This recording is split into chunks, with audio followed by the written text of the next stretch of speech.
Hello twelfth class, कैसे हैं आप सब। आशा करता हूँ बहुत अच्छे होंगे। मैं भी यहाँ पर अच्छा हूँ।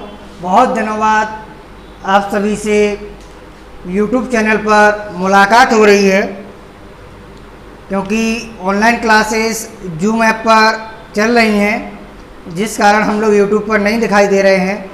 लेकिन आज यूट्यूब पर आने का कुछ खास मकसद है, क्योंकि आप सभी के लिए बहुत इम्पोर्टेंट नोटिफिकेशन आया हुआ है उत्तर प्रदेश माध्यमिक शिक्षा परिषद की ओर से कि आपका जो करंट सेशन चल रहा है 2020-21, इसमें 30% सिलेबस रिड्यूस हो गया है।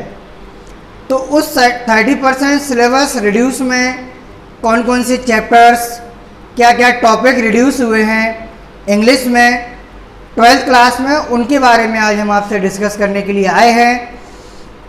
तो आप इस वीडियो को अंत तक ज़रूर देखें, क्योंकि बहुत कुछ वेरिएशन, बहुत कुछ मज़ा आने वाला है आपको कि ये तो मैं पढ़ चुका हूँ और ये बम्पर मार्क्स का हो गया है। कुछ कम मार्क्स के हुए हैं, कुछ ज़्यादा मार्क्स के हुए हैं, बहुत ही मज़ा आएगा। तो पहले बात कर लेते हैं लिटरेचर पार्ट की।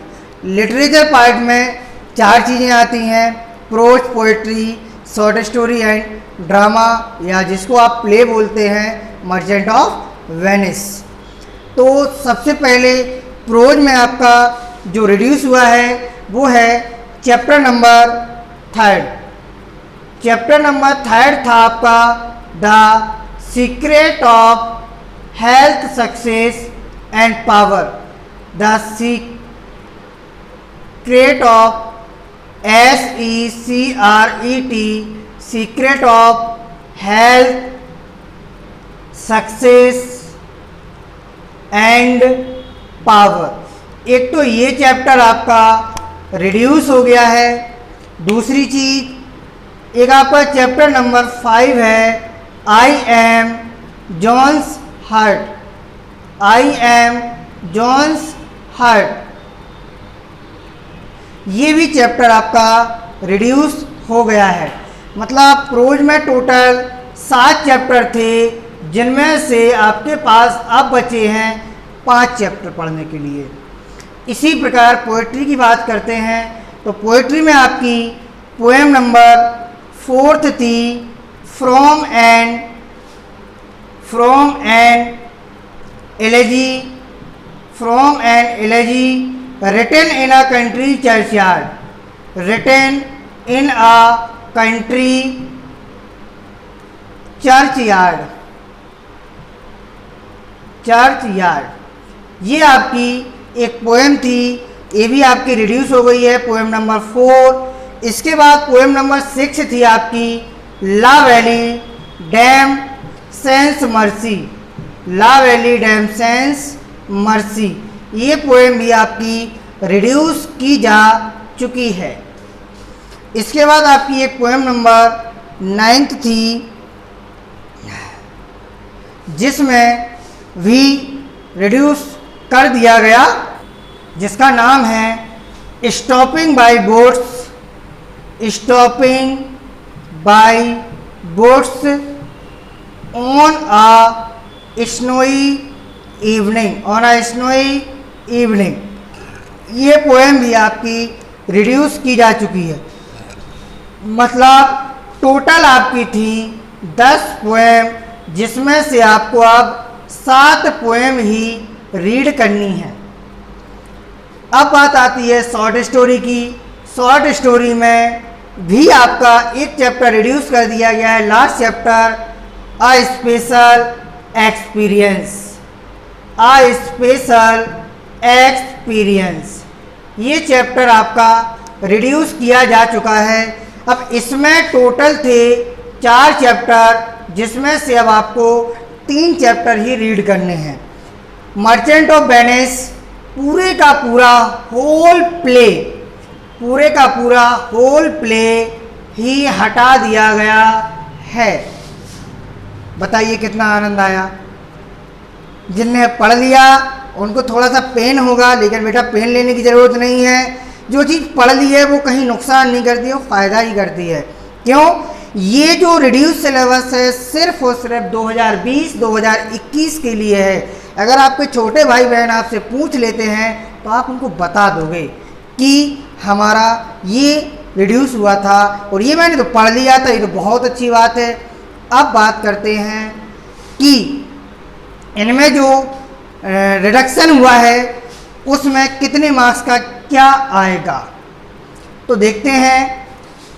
प्रोज में आपको देखना है, एक आएगा एक्सप्लेनेशन। प्रोज में आपको एक्सप्लेनेशन एक करना है जो कि 10 मार्क्स का होगा। क्या होगा? 10 मार्क्स का होगा। इसके बाद प्रोज में एक शॉर्ट आंसर आएगा। प्रोज में एक शॉर्ट आंसर आएगा जो कि 5 मार्क्स का होगा। 2 मार्क्स के आते थे, अब एक होगा जो कि 5 मार्क्स का होगा। फिर आपकी 4 वोकैबुलरी आएंगी। 4 वोकैबुलरी मतलब जो फिलअप्स आते थे, चैप्टर रीड करने पर एक लाइन लिखी होती थी, उसके बीच की मीनिंग गायब होती थी, वो आपको फिल करनी है, जो कि 1 into 4 मतलब आपको 4 दी होंगी। ऐसे 4 दी होंगी, चारों में से चारों आपको करनी है। अब बात आती है पोएट्री की। पोएट्री में भी आपको क्या करना है देखिएगा ज़रा। एक एक्सप्लेनेशन आएगा आपका स्टैंजा का। एक्सप्लेनेशन जो कि 8 नंबर का आता था अब 10 नंबर का आएगा। एक सेंट्रल आइडिया करना है जो कि 8 का आता था अब 7 नंबर का आएगा। इसके बाद एक डेफिनेशन आएगी। क्या आएगी? एक डेफिनेशन आएगी किसकी? फिगर ऑफ स्पीच की। जो भी आपके अलंकार होते थे, फिगर ऑफ स्पीच, इसकी एक डेफिनेशन आएगी। साथ में आपको इसके 2 एग्जाम्पल्स लिखने पड़ेंगे। 2 एग्जाम्पल्स के साथ आपको इसकी डेफिनेशन भी लिखनी पड़ेगी। ठीक है ना? ये आपका जो आएगा फिगर ऑफ स्पीच, ये आपका 4 नंबर का होगा। 10, 7, 17, 4, 21, 20 नंबर की आती थी, 21 नंबर की हो गई। अब बात करते हैं शॉर्ट स्टोरी की। शॉर्ट स्टोरी में बच्चा आपको 2 शॉर्ट आंसर करने हैं। 2 शॉर्ट आंसर आएंगे जो कि 5-5 नंबर के होंगे, दोनों मिलाकर 10 नंबर। ये फ़ायदा वाली बात हो गई आपको, यहाँ कुछ बचे ही नहीं है। तो इसका आप बड़े आराम से स्क्रीनशॉट ले लीजिएगा, बहुत आनंद आएगा। चलिएगा अब बात करते हैं ग्रामर पार्ट की। तो देखिए ग्रामर पार्ट में क्या आएगा। ग्रामर पार्ट में पहली चीज तो आपको डायरेक्ट इनडायरेक्ट आएंगे, जो कि सिर्फ एक दिया होगा और इस एक का जो मार्क्स डिस्ट्रीब्यूशन होगा वो 2 नंबर का होगा। एक ही डायरेक्ट इनडायरेक्ट आएगा जो कि 2 नंबर का होगा। दूसरी चीज आपकी आएगी सिंथेसिस भी एक आएगा जो कि 2 मार्क्स का होगा। तीसरी चीज आपकी आएगी ट्रांसफॉर्मेशन ऑफ द सेंटेंस।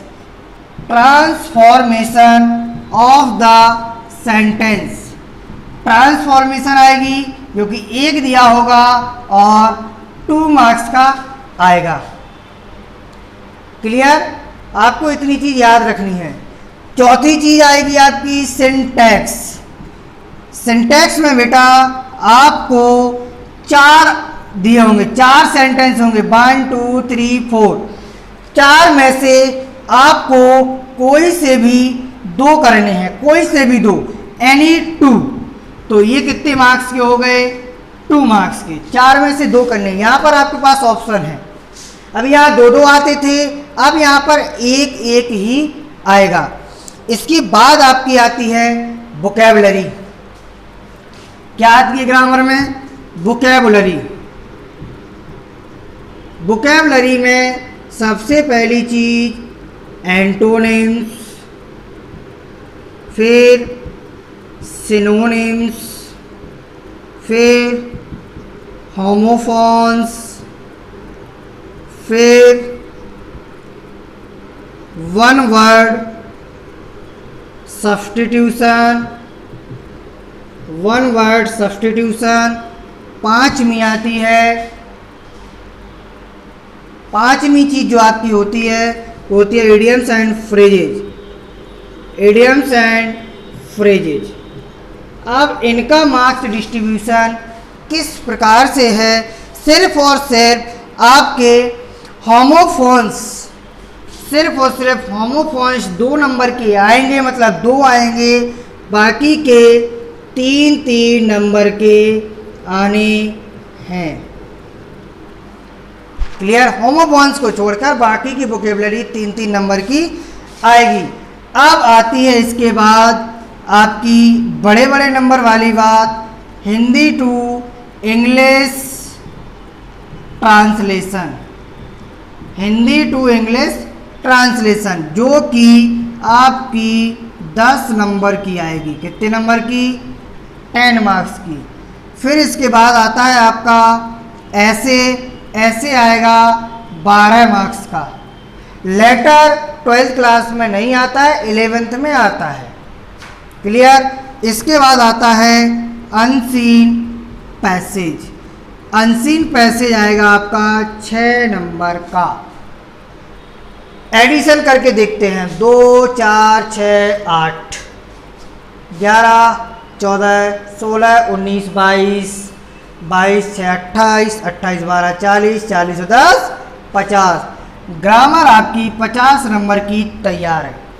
अब मैं क्या क्या पढ़ा चुका हूँ? 1 2 3 4 5 6 7 8। बचा क्या? अनसीन पैसेज और सिंथेसिस। अनसीन पैसेज और सिंथेसिस बचा है, बाकी की ग्रामर बच्चों हम लोग कवर कर चुके हैं। तो अब आप लोग तैयार रहिए, बिल्कुल ज़ोरदार तरीके से पढ़ाई करनी शुरू कर दीजिएगा, क्योंकि ऐसा सुनहरा मौका अब आपको नहीं मिलने वाला। ऐसा सुनहरा मौका नहीं मिलेगा कि आपका सिलेबस रिड्यूस हो गया है, मार्क्स बढ़ चुके हैं और हर सब्जेक्ट में आपके साथ ऐसा हुआ है। तो मेरी एक ही रिक्वेस्ट है आप सभी से कि इस वीडियो को ज़्यादा से ज़्यादा जितना हो सके वहाँ तक बिल्कुल शेयर कर दीजिए। लाइक, कमेंट, अनलाइक जो भी करना है वो कर दीजिएगा, लेकिन हर बच्चे तक पहुँच जाए। ये बहुत इम्पोर्टेंट सूचना है, पता चले कि वो वही पुराना पढ़ते रहें। तो ऐसा ना हो, टाइम लिमिटेड अब बचा हुआ है हमारे पास। अगस्त, सितंबर, अक्टूबर, नवंबर, दिसंबर, जनवरी, फरवरी, 6-7 महीने। फरवरी में एग्ज़ाम ना हो के अब मार्च में एग्ज़ाम होने की प्रायोरिटी सबसे ज़्यादा बन चुकी है। इंडिकेशन आने लगे हैं, तो आप लोग बिल्कुल तैयार रहें। बाकी हमारी बेस्ट विशेस आपके साथ में है। Good luck, thank you everyone.